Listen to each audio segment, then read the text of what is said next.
이거 삐걱삐걱 소리 안 들어가겠지? 진짜 너무 힘들다. 또 오디오랑 그게 다 날아가냐? 근데 다 날아간 것까지는 아니지. 그치? 너무 허세로운가? 와인 아니야, 우리 원래 이렇게 먹잖아. 매일 밤 먹긴 하니까.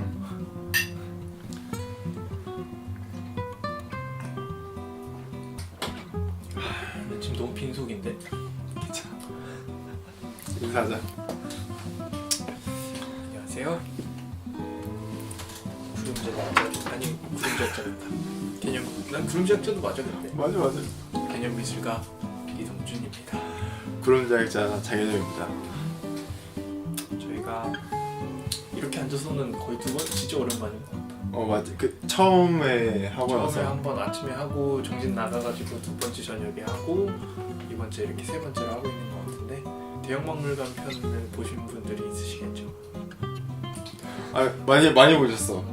그 전에 우리가 브이로그처럼 찍은 거는 좋아요가 별로 없었는데 이거는 8개나 찍혔으니까 많이 지금 찍혔어요. 현재 조회수가 상당히 낮은 상태지만 그래도 따봉이 따봉이 8개나 찍혀있는 상태여서 아주 그러고 있는데 음성이 다 나갔죠?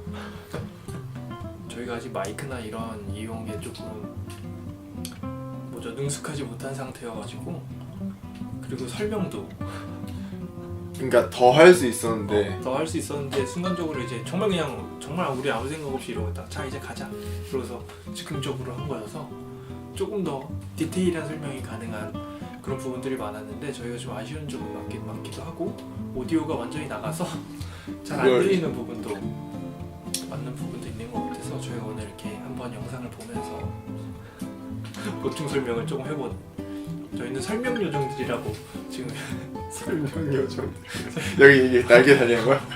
설명 요정이라고 저희 지금 그 얘기를 하고 있는데 어쨌든 그런 식으로 하면서 네, 지금 제가 개인적으로 찾아온 거는 세 파트 처음에 이집트 그리스 얘기하던 부분이랑 두 번째 이제 왜 그 파르테논 신전에서 그거죠?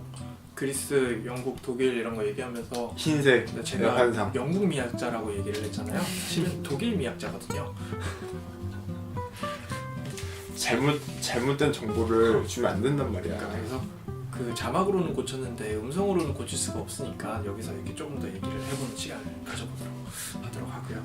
그 세 번째는 이제 로제타 스톤이 조금 말을 이렇게 하다 보니까 로제타 스톤 안에 있는 내용이 다른 것처럼 약간 얘기 들어오는 것 같기도 해서 이 부분이 좀 재밌는 것도 있고 저희가 조금 더 얘기를 해보는 시간을 가져보도록 하도록 하죠. 근데 이거 녹화되고 있는 거 맞지? 빨간불이 원래 나와야 되는데 그러니까 뒤에서만 빨간불이 보이니까 우리는 셀프로 찍는 거야. 저희는 카메라맨이 따로 없거든요. 저희가 다요. 그래서 조금 더 해보도록 할게요. 4분쯤이거든. 근데 이때가 그거야. 얘는 2500년이면은 지금 이집트 때는 있었단 말이야. 근데 얘네는 완전 사실 원시인이었어. 그리스인들은. 그래서 그리스 애들이 예술을 하기 시작한 것 자체가 이집트 애들 영향받아가지고 시작한 거란 말이야. 근데 맨 처음에 크레타 섬부터 시작하지 않아? 그래, 근데 그거 자체가 이집트 애들한테 이집트의 용병으로 가가지고 미술을 배워온 거야. 그때 이렇게 거대한 걸 처음으로 보고 그러고 나서 우리도 이런 거 만들어야겠다 하고서 시작한. 그래서 여기 보면은 문양이랑 이런 거 없어. 그러네. 그래서 요거에서 이제 조금 지나면은 이집트 벽화 같은 그림들이 도자기에 나타나기 시작해. 이 부분이었어. 이 부분이었는데 그 이집트랑 그리스랑 연관이 있는 부분에 대해서 조금 더 디테일하게 얘기할 부분들이 많았는데 내가 정말 얘기했어.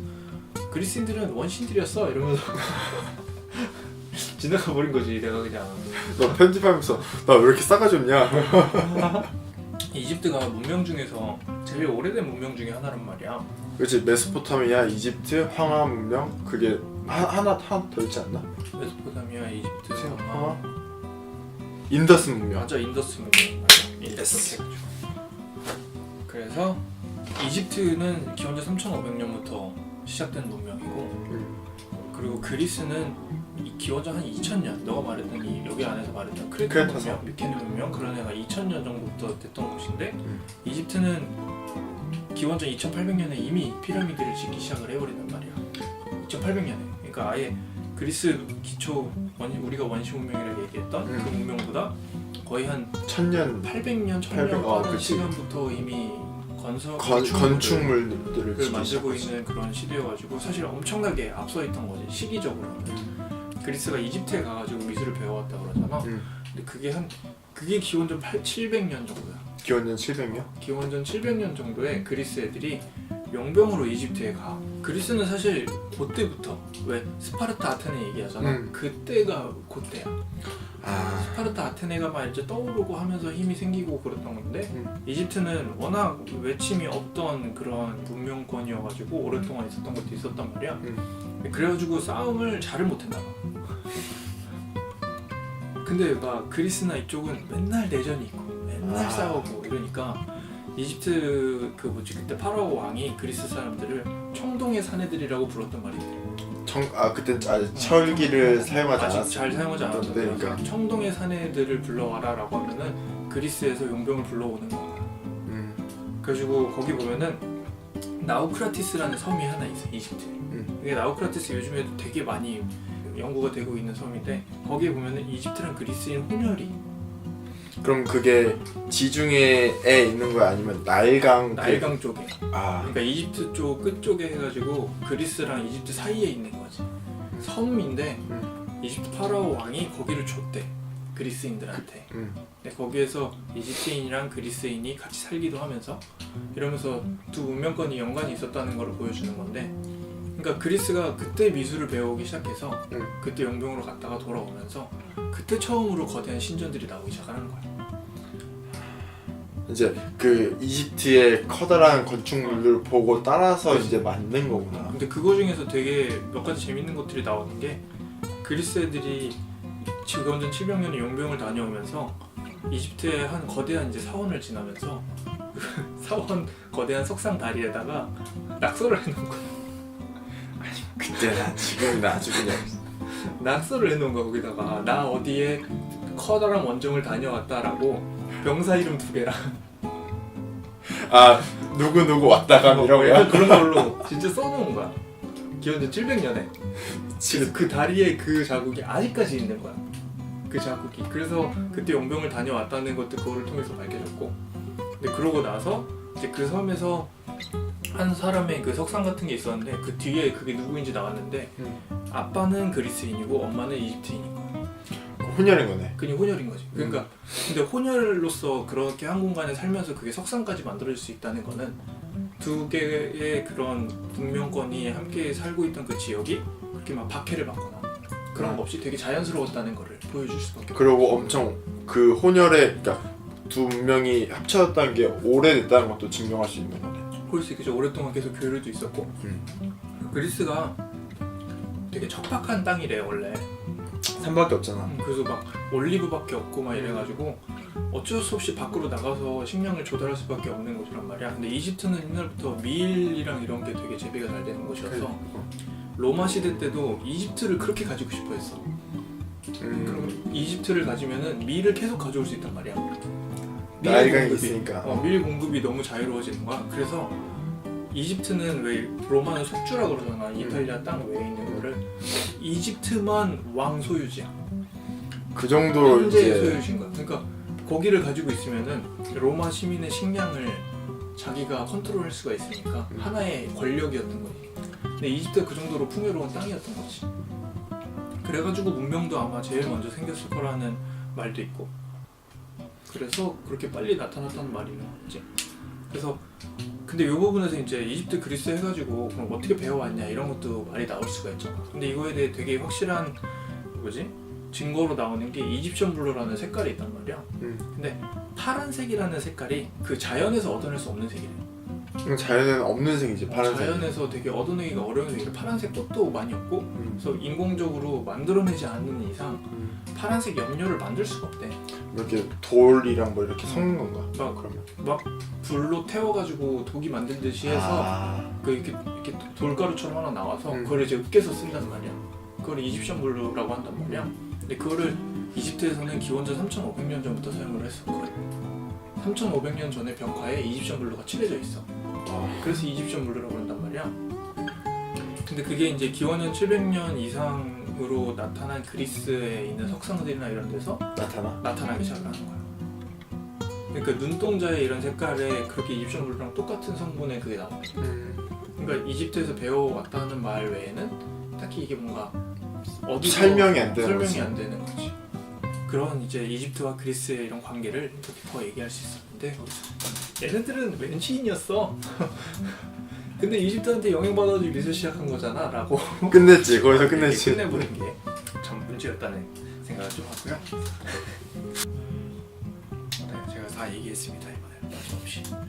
이 이후의 것들은 이제 또 다른 훨씬 더 이제 전문가분들에게 들으시면 될 것 같고요. 저는 여기까지입니다. 자기 분수를 너무 잘 알아. 그 다음에 알죠? 파르테논 신전관을 알죠? 말 많고 탑 많은. 그래가지고 그 당시에 가장 유명했던 미학자가 영국 사람이었는데 이 하얀색의 그리스 조각상에 대한 극찬을 책으로 배웠거든요. 환상을 심어줬구나. 거기다 환상을 심었죠. 근데 그 사람이 이게 채색이 돼 있었다는 걸 알고 있었대. 영국, 프랑스, 독일 얘기하면서 내가 독일 미학자를 영국 미학자라고 이야기를 해버렸는데 이게 독일 미학자 요한 빈켈만이라는 사람이 있었어. 요한 빌켈만. 빈켈만인데 책 이름조차도 그리스를 굉장히 사랑하고 있는 게 느껴지는 게 그리스 예술 모방론이야. 모방론이야? 왜 모방론이지? 그러니까 영국, 프랑스, 독일 이런 애들이 산업혁명, 그 뭐 프랑스 대혁명 뭐 이런 거 갖추면서 막 점점점 힘을 막 가져가기 시작을 한단 말이야. 근데 우리가 영상에도 얘기했듯이 그 옛날에 그 이쪽 고을 이렇게 갈리아, 뭐 프랑크 옛날에 있던 지역은 그냥 옛날부터 바바리안이라고 놀림받던 애들이고 척박한 땅이었지. 그 땅에 살던 애들이 옛날에 훈족이 이렇게 들어와가지고 밑으로 밀려나서 내려가서 서로만은 다 무너지고 하여튼 이런 정도로 맨날 이렇게 쫓겨다니던 애들이었는데 드디어 이제 세계의 주도권을 아예 가져와 버렸단 말이야. 맞아. 자기들이 이탈리아 사람은 아니니까 라틴은 아니잖아. 그래가지고 로마의 풀이라고 뭐 얘기할 것도 같은데 좀 애매하기도 하고 그러니까 뭔가 이제 새로운 거를 찾는데 얘네들이 산업혁명이나 이런 걸 지나면서 자유시민이라는 그 단어들이 많이 등장을 하잖아. 그래서 점점 자유시민이라는 걸 알면서 자기들을 아테네 새롭게 태어난 아테네의 자유시민이라고 얘기를 해. 아 그걸 과거에서부터 정체성을 가져온 거구나. 그게 이게 미술에서 시작된 건지 거기에 이 자유시민이라는 이 단어의 이미지에서 시작된 건지 모르겠지만 어쨌든 그리스라는 거를 자기들의 뿌리로 봐. 그런 거 아닐까? 그러니까 내가 생각하기에는 정치적 이미지를 가져오기 위해서 막 찾다가 미술적인 게 너무 좋은 거야. 그러니까 그걸 포장하기. 그것도 있을 수도 있는데 어떻게 보면은 정치적 이미지가 좋아서 미술이 좋은 것도 있고 미술이 좋아서 정치적 이미지가 좋고 어떤 게 먼저인지는 진짜 밝혀지기 어려운 것 같은데 그러니까 유럽 전체는 약간 막 다 섞여 있단 말이야. 왕족도 뭐 여기 독일에 있던 왕족이 와가지고 왕도 하고 뭐 프랑스에서 와고 왕도 하고 막 이렇게 바뀌어 있으니까 뿌리 찾기가 애매한 거지. 많이 애매하지. 그러니까 뭐 사실 남의 역사라고 너무 막 얘기하면 안 되지만 약간 고르면 되는 느낌이 조금 있었던 거야. 내가 이제 공부한 거로는 이래. 근데 뭔가 자유시민이나 이런 거나 뭔가 이제 새롭게 이제 왕권을 조금 찾아들으면서 뭔가 민중 전체가 이 세상의 주인이라는 거를 얘기하면서 그리스 아테네가 딱이잖아. 딱이지. 딱이란 말이야. 민주주의가 먼저 발생했던 나라니까. 그런데 이제 요한 빈켈만이 나와가지고 그리스 예술 모방론이라고 얘기를 하면서 그 하얀 석상에 이런 뭐라 해야지 그게 순백의 이렇게 인류 최고의 아름다움이라고 표현을 해. 그러니까 인류 최고의 아름다움인 것처럼 표현을 하는 거. 그러니까 이게 새롭게 일어나고 있는 그런 자유시민에게 최고의 아름다움은 이런 그 하얀색의 시크한 석상의 뭐 이런 거와 비슷하다라고 하는 거를 얘기를 하는 거야. 근데 이 시대가 진짜 신기한 게 흰색을 정말 좋아하기는 했어 이 시대가. 그래서 왜 우리가 흰색의 드레스를 입고 신부의 그런 드레스 같은 거 하면은 드레스하면 흰색이잖아. 약간 정말 최고의 그쵸. 그게 약간 이라고 보면 그러니까 웨딩 드레스가 흰색인 것도 있을 거 아니야. 가장 아름다워야 하는 순간이니까. 근데 이 시대에 빅토리아 여왕이 흰색의 드레스를 입고 초상화를 그린단 말이야. 끝났네. 그렇게 되면은 근데 이것도 그게 있어. 흰색이 좋아서 그렇게 입었는지. 아니면 그리스 석상을 이렇게 해서 흰색을 입었는지. 아니면 빅토리아 여왕이 흰색을 입어서 또 그렇게 된 건지. 이것도 또 모르는 건 말이야. 앞뒤가. 이런 거 우리가 알 수가 없는 거잖아. 그렇지. 네. 근데 그 시간에 그 시대에 되게 흰색이나 이런 것들이 많은 게 왜 그 뭐지 차이나라고 하면은 영어로 차이나는 중국도 되지만 도자기도 되잖아. 차이나를 유럽이 500년 이상을 만들어 보려고 노력을 했대. 안 됐지. 500년 이상 이 도자기를 똑같이 만들어 보려고 해가지고 그 독일에서 중국 백자랑 고려 백자랑 이렇게 뭐라 그러지 만들어 본 게 있어. 아 실제로? 근데 실제로 이게 조잡해. 근데 실제로 이거를 똑같이 만들어 보려고 이게 정말 이렇게 비교 사진까지 있단 말이야. 똑같이 된 게. 근데 여기 뭔가 진짜 왜 이렇게 요거는 일자로 그려져 있으면 이렇게 따라 그리면 이렇게 되듯이 약간 이렇게 좀 뭉개진 듯한 짝퉁이 이렇게 있어. 근데 이런 게 실제로 있단 말이야. 이런 시도가 실제로 있었던 거야. 근데 이런 도자기를 만들어내는데 영국 애들이 처음으로 성공을 해. 아 자기네 자체 기술로 자체 기술로 도자기, 순백의 도자기를 만들어내는 걸 성공을 하는데 이걸 본 차이나라 그런단 말이야. 맞아. 근데 본 차이나라 그러는 게 본이 동물 뼈의 본이야. 뼈처럼 하얗다. 아니 그거 아니고 동물 뼈가루를 섞어. 도자기 재료에다가. 그 동물 뼈가루가 60% 이상 함유가 되면은 그 똑같이 그렇게 하얗게 하면서도 단단한 도자기가 만들어진대. 근데 옛날에는 걔네가 이거를 못 만들었던 이유가 동양에는 그 뭐지 이렇게 화로 같은 걸 만들어서 열을 엄청나게 올리는 기술이 있었대. 열을 그 다룰 수 있는 컨트롤할 수 있는 기술이 그러니까 있었지. 일단 엄청 높이 올려야 되는 거야. 근데 엄청 높이 올리는 기술이 있었는데 유럽에는 없었던 거야 그게. 그래서 이게 단단해지지 못했던 거야. 확 올려야 되는데. 근데 그거를 이제 영국 애들이 본차이나를 하면서 섞을 수도 있게 됐고, 그리고 산업혁명이 또 일어났잖아.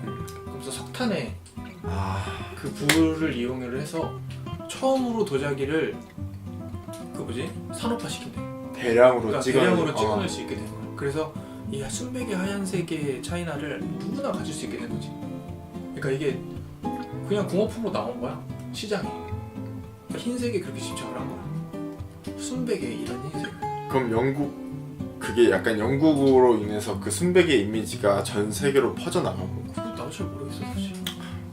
근데 어쨌든 그 시대에 그 흰색이라는 거에 대한 생각, 아름다움을 많이 가지고 있어서 그래서 영국에만 국한된 건지 모르겠는데 내가 아직 독일을 안 가봤어.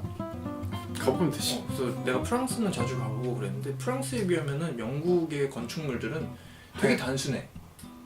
그러니까 그 옛날에 로코코 형식이라고 해서 막 진짜 막 난리가 나 있단 말이야. 막 문양이랑 막 해가지고. 근데 영국은 그런 게 없이 되게 시크한 모습이 많아.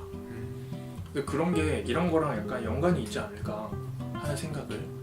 이건 개인적인 의견이라고. 밑에 자막 달아줄게. 그래서 그리스의 이런 하얀색의 이런 시크함과 본차이나의 그런 흰색, 그리고 빅토리아 여왕이 입던 그 드레스와 같은 흰색들 이런 것처럼 해서 어쨌든 흰색이 약간 인간의 가장 이상적인 미라고 얘기하는 거 많잖아. 여신도 보면 다 흰색처럼 맞아. 입고 있고 또 순백의 피부와 뭐 이런 걸로 해가지고 그래서 입던 이미지가 그때 처음으로 만들었다는 말이 되게 많아. 이 요한 빌켈 그지. 이런 그리스 석상이나 이런 데서 시작이 된 거. 근데 정말 거의 모든 학자들이 그 확신을 하는 게 요한 빌켈만은 그리스 조각상들이 옛날에 채색이 되어 있었다는 걸 알고 있었대. 그러면 그러니까 그걸 무시를 한 거지 살짝. 그래서 네 여기서 부가 설명은 또 여기까지고요. 너무 갑작스럽게 끝내는 감이 없지 않아 있는데. 그러니까 이런 영국, 프랑스, 독일이 하면서 그리스 석상 그때 영국 미학자가 아니라 독일 미학자였다는 거. 그다음에 이게 또 제국주의랑 연관이 있지 않았을까라는 의문점이 되어 있는. 그때 시대가 제국주의를 막 했던 얘네가 엄청나게 뻗어나갔던 그런 시대니까 뭐 연관이 없지는 않겠지. 어쨌든 이제 자기네들의 새로운 이미지는 이런 순백의 하얀색이다 뭐 이런 게 있었던 것 같기는 해. 다음 보자. 다음은 아주 간단합니다. 이 로제타 스톤인데 이집트어가 원래 아예 번역이 아예 불가능한 상태였는데 고대 이집트어랑 고대 그리스어가 같이 적혀 있는 거야. 똑같은 스토리가. 그래서 비교해가지고 읽어낼 수 있게 돼가지고 이집트어를 할 수 있게 되구나. 그래서 옛날 이집트 글들을 이제 읽을 수 있게 된 거지. 그래서 막 왜 피라미드 지었을 때 노예들이 엄청 뭐라 그래? 되게 막 엄청 자유로웠다. 자유로웠다는 것 자체가 약간 이런 거에서 발견됐다는 말이 있어. 그러니까 요거 읽고 나서부터 완전히 연구가 달라진 거지. 대단하죠. 로제타 스톤에 대해서 내가 너무 조금 약간 너무 대충 얘기하고 넘어간 것 같아서 사실 로제타 스톤은 대형박물관의 3대 작품 중 하나거든. 엄청 3대 유물 중 하나. 엄청 귀한 근데 내가 거야, 야 이거 그거야? 이러면서 이렇게 넘어가더라고. 근데 게다가 앞에 사람들이 너무 맞아, 많았어. 사람이 너무 많아서 어. 우리가 좀 민폐 끼치는 걸 좀 안 좋아해서 사람 없는 곳에서는 얘기를 되게 활발하게 하고 있고 사람 많은 곳에서는 야 얼른 가자 빨리 가자 약간 이런 느낌이 좀 있었다는 거. 그리고 많은 건 아닌데 이 로제타 스톤이 일단 3가지 언어로 적혀져 있어. 이집트, 그리스. 근데 이집트어가 2개인데 그리고 하나는 이제 그리스어로 돼 있는 거야. 근데 로제타 스톤이 기원전 200년 정도에 만들어진 건데 이때가 헬레니즘 시대야. 그 그리스 애들이 그 뭐야 귀족으로 있던 그런 헬레니즘 시대인 거야. 그때 알렉산더 대왕이 정벌 하고 나서 그 다음에 헬레니즘 시대에 있던 시대인 건데, 그러니까 그때 그리스 애들은 귀족층으로 앉아 있었던 애들일 거고, 그래가지고 3가지 언어로 적혀 있는 거라고 나는 개인적으로 생각을 하는데, 첫 번째가 이제 귀족 애들이 쓰던 신성한 이집트어, 사제들이 이런 애들이 썼던 그 언어부터, 그리고 하나는 이제 이집트 민중 문자, 그리고 그 다음이 이제 이 그리스어로 돼 있는데, 이게 이렇게 네모나다 치면은 이렇게 3개가 이렇게 있잖아. 그러면 요만큼인 거야. 그 위에는 어디 갔어? 없어진 거야? 그러니까 지금 그거를 못 찾고 있대. 그 로제타라는 지역에서 나온 돌이라고 난 알고 있는데 그 지역을 다 찾아봤는데 전혀 다른 부분들이 등장을 하진 않고 있대. 그래가지고 그만큼이어가지고 아직까지 이게 계속 해독 중이야. 아직까지. 그러면 이 밑에 부분만 읽고 그 위에를 추론하고 있는 상황인 거야? 그러니까 그리스어는 당시에 알려져 있던 언어니까 그거를 이용해서 위에 있는 2가지 문자들을 번역을 하기 시작을 한 거지. 그러니까 언어가 어떻게 이용이 되는지 아예 정말 처음부터 배워가기 시작한 거지. 그만큼 가지고. 근데 그 전까지만 해도 그 피라미드가 너무 거대하잖아. 너무 거대하니까 이집트라는 그런 문명권은 정말 절대적인 왕 한 명이 앉아가지고 아래에 있던 그 평민들을 되게 이렇게 착취하고 이러했던 시대라고 얘기를 많이 했었단 말이야. 그 전까지 우리 어렸을 때만 해도 약간 그렇게 되었지. 근데 이게 해독이 되고 나서 이 피라미드를 짓던 지도관? 관리인 관리인의 무덤이 발견이 된 거야. 그 사람의 일기들이 발견이 된 거야. 자기가 어떻게 살았는지. 파피루스에 적혀있는. 근데 그 사람이 그렇게 써놓은 거야. 그 노동자들이 너무 말을 안 들어서 스트레스다. 관리 문서도 있는 거야. 왜 빠졌는지 유무랑 이런 게 적혀있는데 뭐라 적혀 있었어? 과음. 전날 너무 많이 마셔서 숙취가 너무 심하다. 미치겠다. 그리고서 뭐 누가 아파서 병간호를 해야 된다. 뭐 이런 걸로 해가지고 안 나온 거야. 완전 지금이랑 똑같은 그냥 거의 진짜 똑같았던 거지. 그 이집트 시대가 되게 풍족하게 살던 시대래. 풍족하겠지. 밀도 엄청 많이 나오고. 그 왜 통풍이랑 이런 게 되게 부자병이라 그래가지고 잘 먹는 사람들이 걸리는 병인데 그 시대에 죽었던 뼈들이나 이런 거를 분석해 보니까 통풍이랑 이런 게 있었던 그것들이 나오는 거야. 너무 잘 먹어서. 너무 잘 먹어서 걸리는 병에 걸렸다는 게 기원전 그 시대에 있었다는 게 되게 충격인 거지. 통풍이라는 병. 그러니까 뼈에 근데 그 사진이 나왔는데 뼈에 이렇게 뚫려 있어. 근데 그게 하나만 그런 게 아니라 여러 가지의 그 무덤에서 발견이 되고 이랬다는 게 엄청 되게 시렸겠다. 신기한 거지. 시렸겠다 엄청. 아니 뼈에 구멍 이만큼 나 있으면. 그래서 통풍이랑 이런 병이 있었다는 게 발견이 되고. 그래서 그렇게 잘 먹고 잘 살았었던 거잖아. 근데 뭔가 사람들이 할 일이 너무 없는 거야. 그래서 피라미드를 만들었다는 말도 있어. 그러니까 사람들이 너무 놀고 하면서 무질서하게 되니까 차라리 그 시간에 일을 해라 라는 걸로 피라미드를 만들었다는 설이 있어. 그냥 하나의 설이야. 그러니까 너무 풍요롭고 너무 삶을 하면서 그러니까 막 너무 잘 자라잖아. 밀이나 이런 게. 그러니까 음식이 너무 풍부하니까 그 사람들을 뭔가 통제하기 위해서 피라미드를 지었다는 말이 있어. 좀 다른 성격의 루즈벨트 대통령이네. 하나의 설이야. 이런 그냥 설을 한번 얘기해보는 것도. 뭐 이집트 막 피라미드 설 진짜 많아. 그게 막 발전소였다는 설도 있어. 전기? 진짜야. 설이 있어. 그 정말 정말 진지하게 그거 막 이렇게 도표까지 만들고 그거 많은 사람이 있는데 돌이나 이런 게 전기를 모으기 위한 그 무슨 뭐 암석 종류가 있는데 말도 안 돼. 그 종류들이 사용이 됐다는 거야. 하여튼간에 설이니까. 그렇게 됐었대. 그리고 중간에 이렇게 뚫려 있는데 밑으로 물이 지나는데 이게 뭔가 전기가 모아지기 너무 좋은 거래. 그래서 벽화에 보면은 이렇게 전구 모양이 있어. 이렇게 그 빛나는 형상이 돼 있는 거야. 그럼 에디슨은 뭐 한 거야?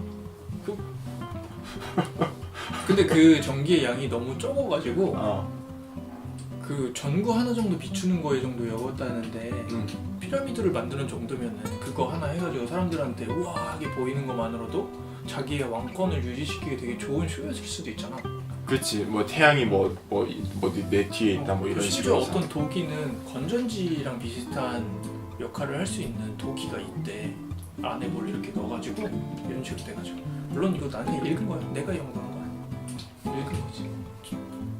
오케이. 답답합니다. 오케이. 그래서 어쨌든 로제타 스톤이 그런 역할을 해냈다는 거. 어. 그 안에 적혀 있는 내용 자체는 어떤 왕이 한 나라를 얼마나 잘 통치해주고 있는지 이런 거에 대한 약간 이런 찬양 같은 그런 글이라는 게 가장 큰 첫 번째 설인데 어쨌든 그런 내용이 있다고 하는데 그거를 통해서 이집트 고대 그리스어들이 고대 이집트어가 또 잘못 말해가지고 또 할 뻔했다.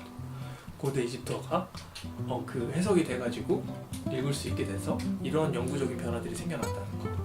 그 부분을 얘기하려고 이렇게 새롭게 했습니다. 칭찬해 아주. 칭찬해. 수고했어. 열심히 노력했습니다. 그래서 오래전에 보고 다 까먹었던 것들 이렇게 긁어 모아가지고 지금 이렇게 노트로 적어서 미치겠다. 빈속에 와인 마시면서 야 밥 먹자 배고파. 이제 슬슬 밥을 먹어야겠습니다. 너무 배가 고프네요. 저희 밥 먹는 영상 찍다가 오디오 안 들어가가지고 하나 망하고 있거든요. 다른 음식 영상 찍으면서 그것도 보여드리도록 하겠습니다. 그 전에 음식점 갔다가 너무 재미없어가지고 재미없어서 그거 찍었는데 그거는 이제 오디오가 날라가서 그만하라면서 이제 불 꺼진다요. 자 이제 그러면 저희는 밥을 먹으러 가도록 하겠습니다. 다음에 또 일부러 그랬지. 뭔 소리야. 연기가 널 좋아하네.